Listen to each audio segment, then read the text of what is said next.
Hello everyone, this is Ben with 5 Stones Digital, and today I wanted to give you a quick tip on SEO. So this is dealing with photographs, and this is called alternative text. So when you think about a search engine, the number one thing that a search engine wants to do is give you the right content that you're looking for.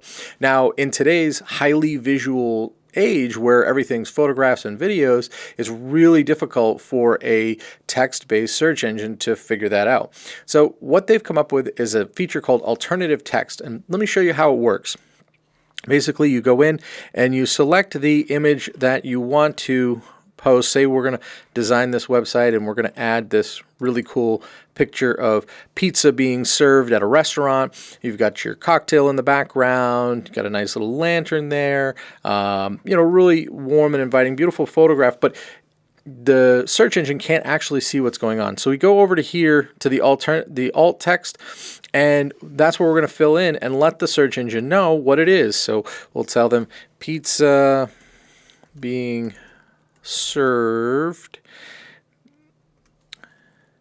with cocktail in the background. Add any text that you think might be pertinent as well to your search. So for example, I'm not just going to leave it there. I'm also going to say in the name of the restaurant. So at my restaurant, which is located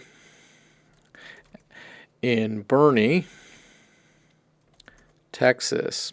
Now, by giving them this information, when somebody's typing in those search terms, it's actually going to come up as part of the Google search, which will then make your website more relevant and get your content in front of more people faster.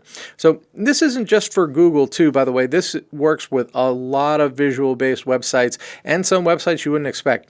So Yelp, for example, uses alt text as well. So these descriptions are really, really important and really often get overlooked when designing a website. So make sure to get that text put in there so that you show up on those searches. And if you like this video, make sure to like it and subscribe, because there's going to be a lot more videos coming, a lot more tips and advice. So I hope to see you there.